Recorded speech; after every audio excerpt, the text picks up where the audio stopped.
So today I'm speaking with Nils, and today we're going to talk about how to create a high-performing team.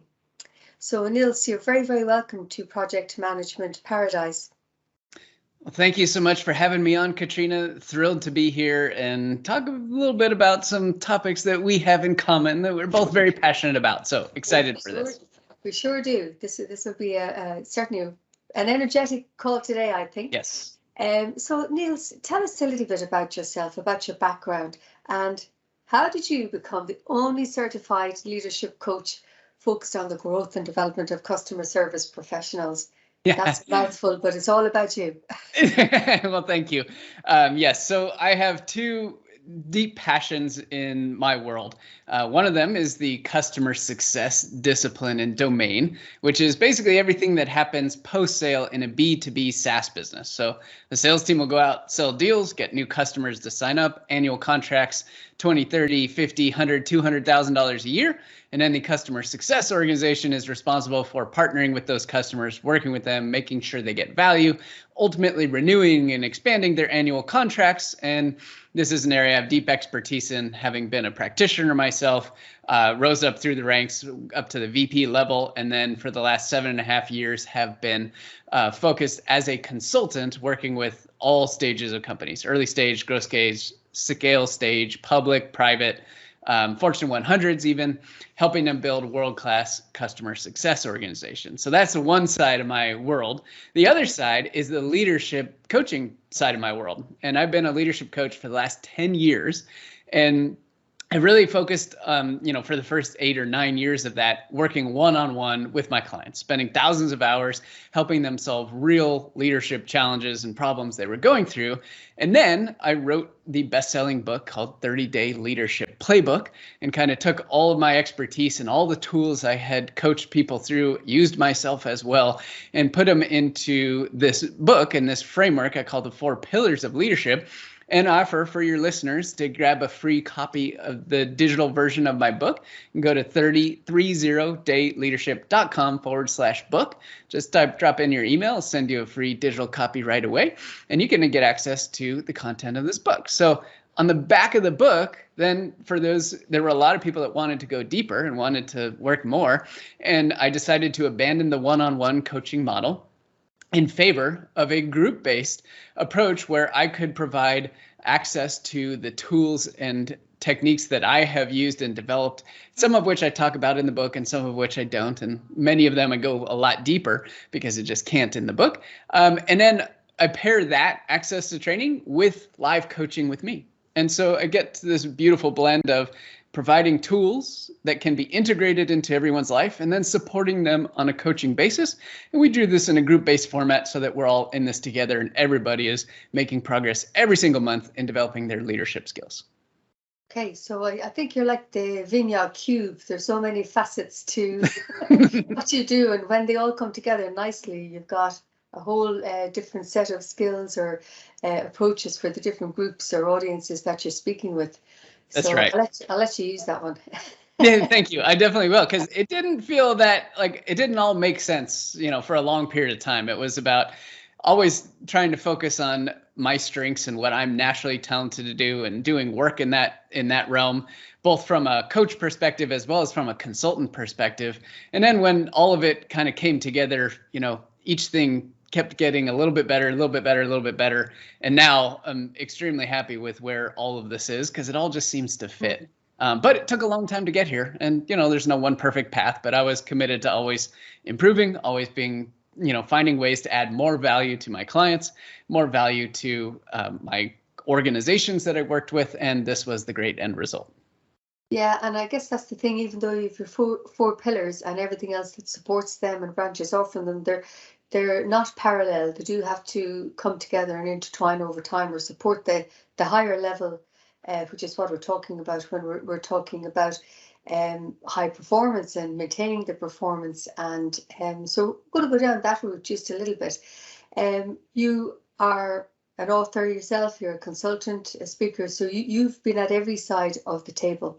And both as I'm sure starting out, as you said, as a team member yourself. But for the high performance teams, what are the essential ingredients that you need or a manager needs in order to help their team perform to the best of their ability and to maintain that impetus?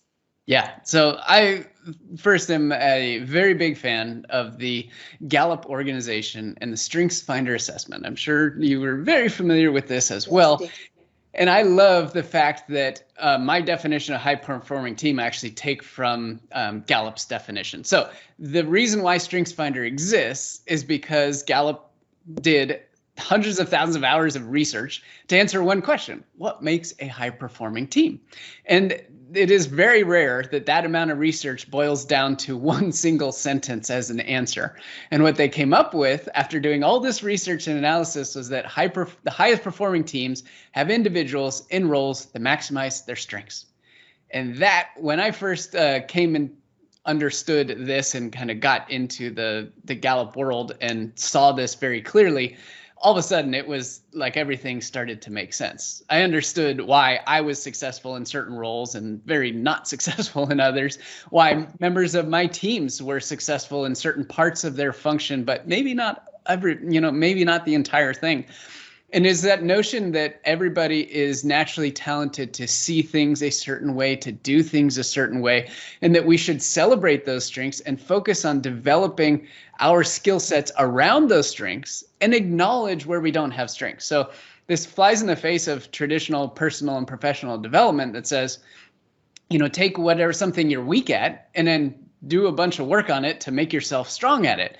And conceptually, I mean, that was how I ran for a long time. Yes. And it's just still in our culture and, business and in life that's something that you do. And what Gallup says is, actually acknowledge where you don't have strengths, but instead focus on where you do have strengths.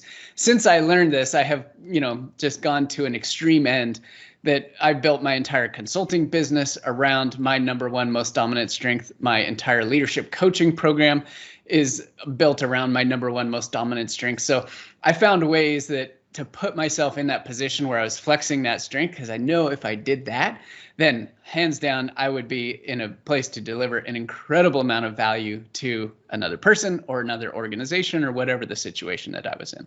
So that's how I look at high performing teams. Be very curious for your thoughts and all your work and what you think of that definition, and does that apply and fit in your world too?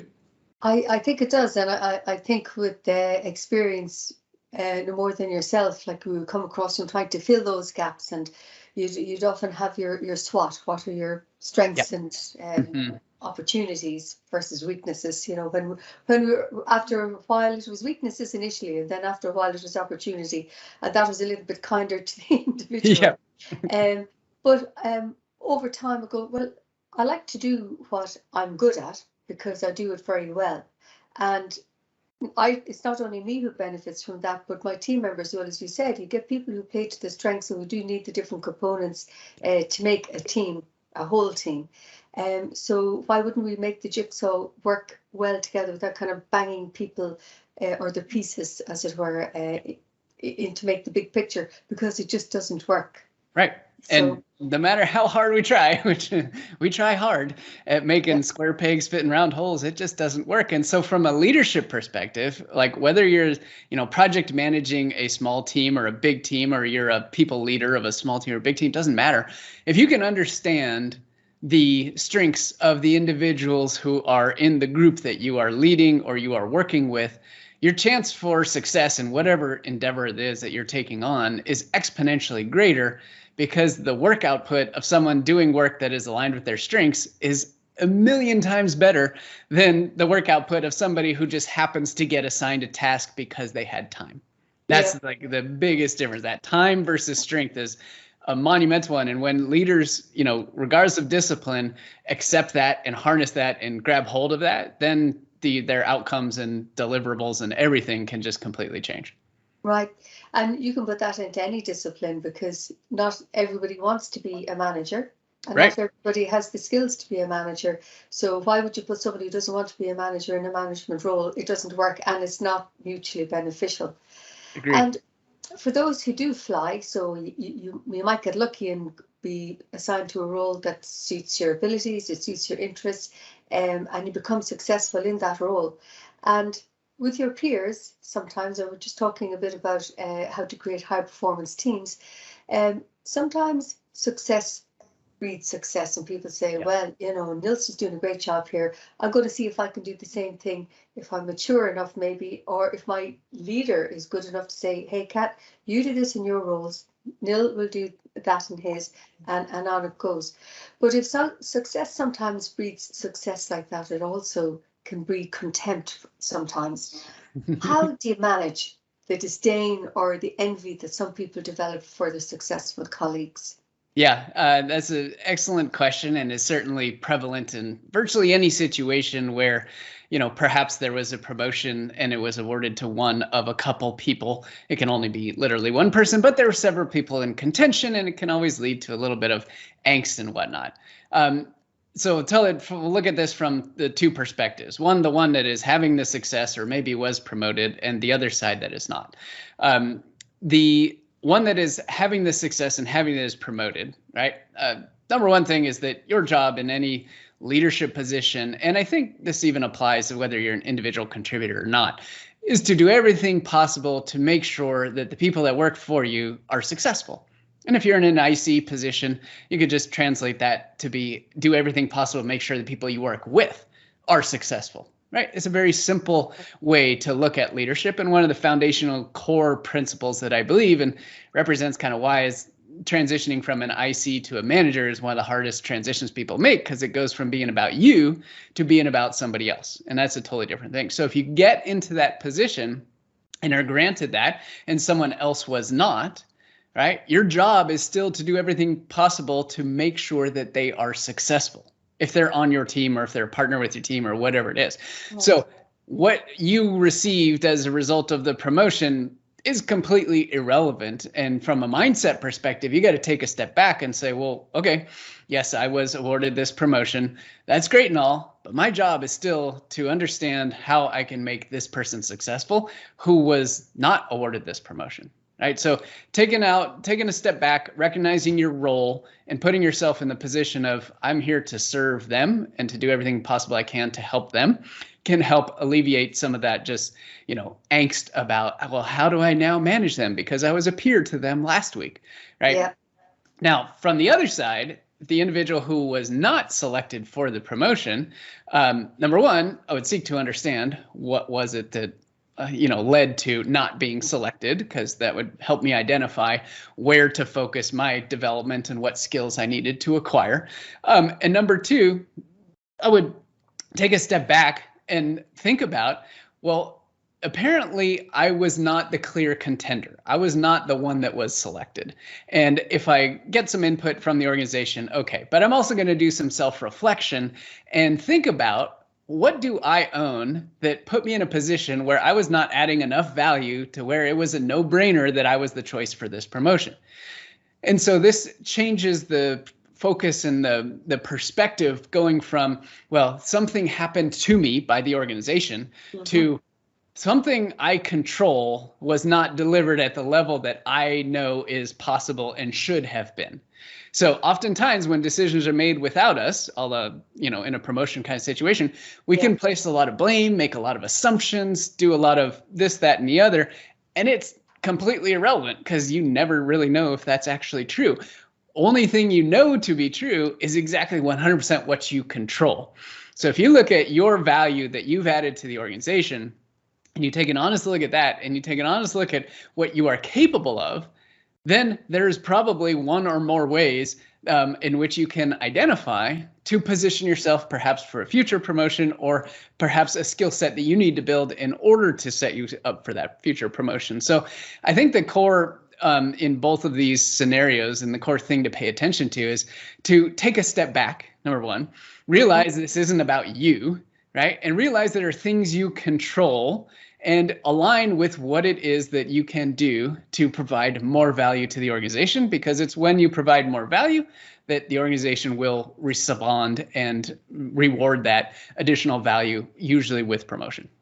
Yeah, and sometimes it's easier said than done, because people do have to take a step back, and you're right, say, I control it. So if I'm doing everything that Jimmy is doing and Jimmy got the promotion, well, what am I not doing? Well, I'm not putting my hand up, or I'm not being vociferous about it. And that could be a personality trait, But Yeah. we can learn something. Some of our behaviors we can learn and improve on.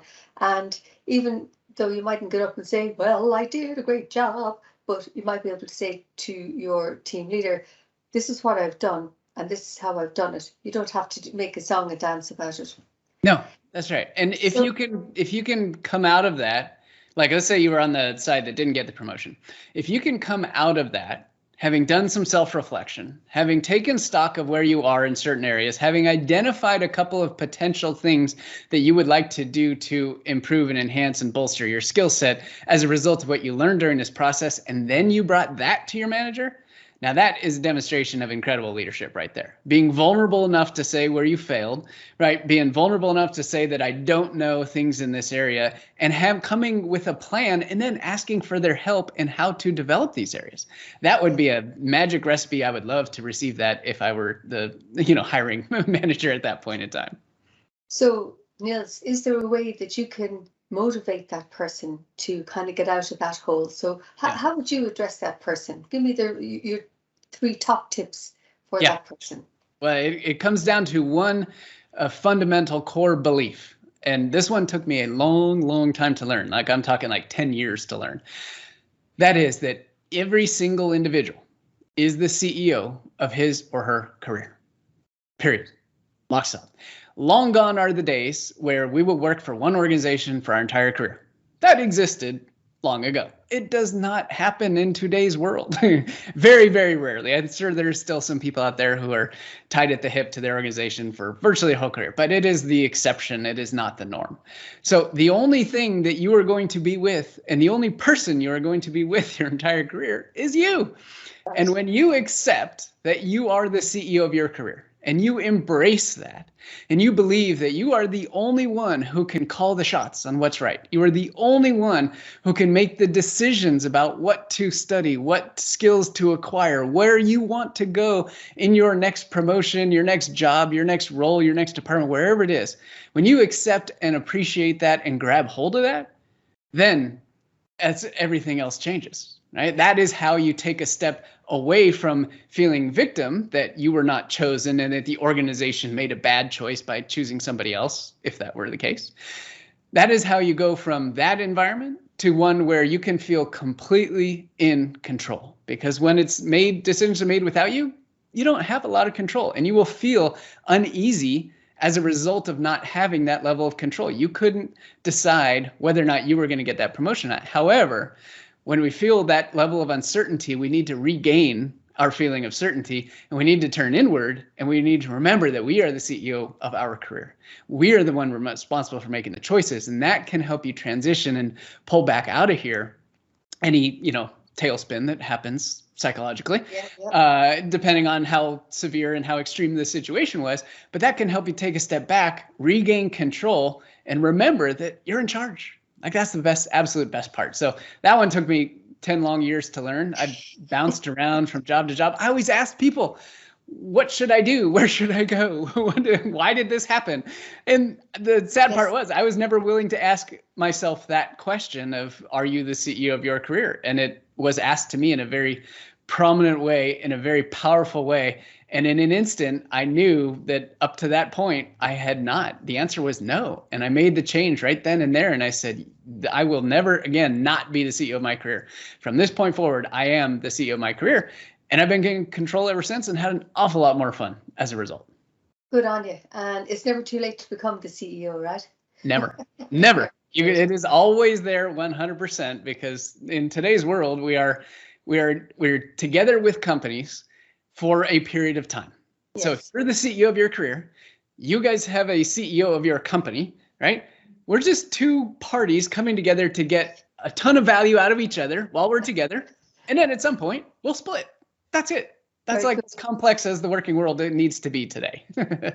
So then, if you're a project manager or a team leader of all of these CEOs, and you have to be a CEO yourself, what are the fundamental team leading tools that a PM, a project manager, should have in their toolbox? Yeah. So in the project management capacity, and I know there's a lot of different variations depending on the organization, depending on the project, depending on the ownership level. But oftentimes you're in a place where you are responsible for ensuring that the project is completed and is executed according to plan. However, you are not always in charge of the resources that are necessary to execute the plan. Is that a fair assessment? That is a true reflection Good. of the world of project management. Good. Yeah. And while I'm not a project management professional, I have had a lot of experience with project management. I use it heavily with customers and with internal teams and have before. And I love the field of project management because there is so much to the discipline. However, in the customer success world, I'll draw the parallel. We are also in a very, very similar position where we have to act as project managers to make sure things get done for our clients, but we are not the ones that control the resources. Right. So I think one of the most important skills to build and to leverage is that of influence in a project management capacity. And what I mean by influence is that there are lots of people that are going to be involved in your project in some form or fashion. However, they are not responsible for doing what you need them to do.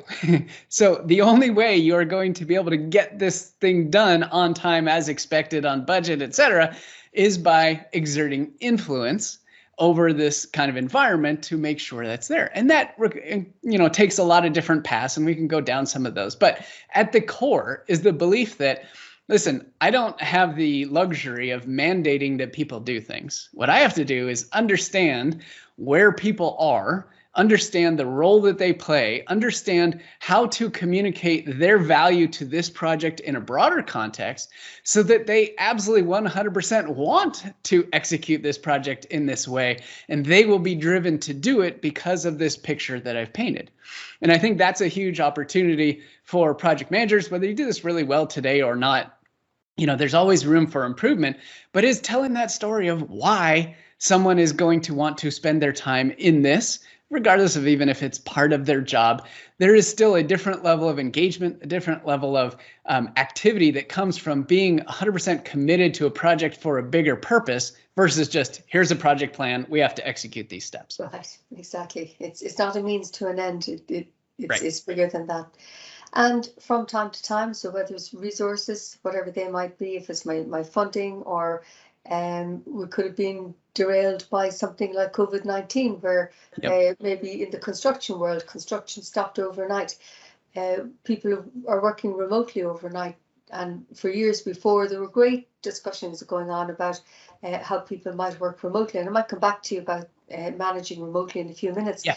But for those projects that have been derailed for whatever reason, that are more likely than not beyond our control, how does a great leader realign the team? How does he use their influence to get the team back on track and to make everybody feel that they are a good individual contributor, that they are adding value, and that we will get to the end game, but without all the humongous pressure that can happen in that kind of cauldron?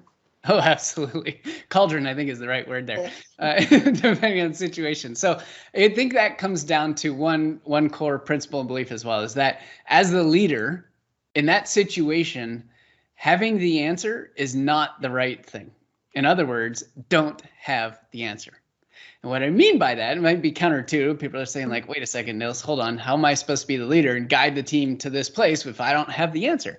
Well, the interesting thing is that the other people who are part of this group, whether it's a team, a project team, a cross-functional team, department, whatever, they all have the answers. And it is your job as the leader, if something has gone off the rails, to facilitate this group coming together to realign to the purpose and identify how to move forward.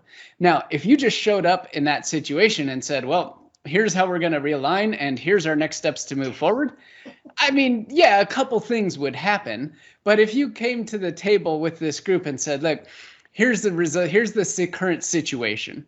This was where we were before. This thing happened. Here's where we are now. We have uncertainties here, here, here. We have a whole bunch of risk over here.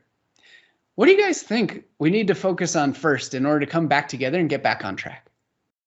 One powerful question, right? putting it in the hands of the individuals who are part of the team, people will speak up. If I was in that room and I said, Caitriona, what do you think we should focus on first? You can tell me what you think would be most important. And I move on to the next person, the next person. And my job as leader there is to facilitate this incredible expertise that is in the hands of everybody who's in the room, and me not having the answer as the leader, so that I can bring the best ideas out that I probably would never have even thought of. And I actually had a member of my B2B Leaders Academy, which is the leadership coaching program, a couple of weeks ago, talk about a scenario where he was in a very similar position. He had a cross-functional initiative that he needed to start. And prior to this, he was really worried about, not having any control over these people. Some of them he had never met before, different parts of the organization, pretty large organization. And he was really worried about, getting them to want to be part of this project, which technically didn't really have much to do with him or with anything. It was just a bigger initiative. And what he did was he took the time before to think about these people, to think about where they were coming from, to think about the roles they were involved in. And he positioned what he ultimately wanted and needed to get buy-in for in the context of what would be important to them. And when he came to the table in that way, he didn't mandate and say, here's our project, we have to do this X, Y, Z, right? He instead invited them into a conversation, told them about the big picture kind of vision and in how it aligned with each individual person, and got their buy-in. And then they left with this incredibly powerful bond and really strong, driving force to go forward and make these huge changes. And he was blown away. He did some of this as a result of some of the skills that he learned in the B2B Leaders Academy, which was wonderful, right? So that little bit of planning and putting everything else into perspective for other people, not having the answer. He didn't know what the outcome was going to be, but he knew he could present this in a way that would appeal to others. It's very similar in the situation if things go off the rails. Just toss any answers you have in your mind out the window and bring people together and facilitate that and pull it out of them. Right. So it goes back to your original tenet, really, of identifying the strengths of each person and playing to them and incorporating them. Yes. And something else you mentioned earlier on, to communication. I think that's the greatest super glue ever invented. So everybody's on the same page and everybody is in the picture, whether it's large or small. But certainly, we'll have all the links to your book and the show notes and all of your courses as well in the show notes after this call as well, Niels. So for anybody who didn't catch any of those titles that Niels mentioned earlier on, we'll have them in the show notes after. But I'm not going to let you go yet. I did mention a little bit there about remote working, and since I certainly started working in the last millennium on computers, things have changed hugely, and our full working pattern has changed hugely. And as I mentioned, for many years there have been debates going on about can we let our people work remotely? Can we trust them to deliver on their work, etc., all of that? And it didn't always give a great message, because they kind of said, well, look, I mightn't see you from one end of the day or the week to another, but I'm still delivering the work. Like, what's the difference between me doing that at home? Yeah. So that's one part of it. But do good leaders employ a different skill set to manage their people remotely?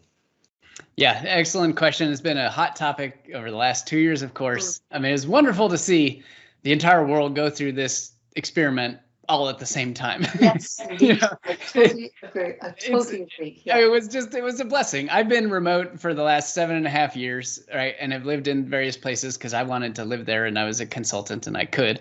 And that was part of my choice. But the rest of the world got that opportunity over the last 2 years, and it's been fascinating to see. Here's how I break this down. Being in person, and especially from a leadership perspective, again, project management or just people leadership, whatever the situation is, being in person is really comparatively easy. And what I mean is that it's really easy to have a side conversation in the hallway with somebody to catch up on something. It's really easy to make a decision and tell your team everybody's sitting within 10 feet of each other. It's really easy to just ad hoc bring a group of people together, make a quick decision and move on. Okay, Yes. so that's the easy side. Now, when the world went remote, the people that struggled with it the most were the ones who relied on the ease of always being able to just talk and verbally communicate and say things ad hoc and make decisions on the fly. Now, in a remote world, it is 100% completely possible to have the same level of leadership, in fact, probably even better, but it takes more work. It takes more energy. It takes more attention, because instead of just verbally communicating things ad hoc to a team, you have to actually document what it is so that everyone can understand, regardless of where they are in the world or what time zone it is.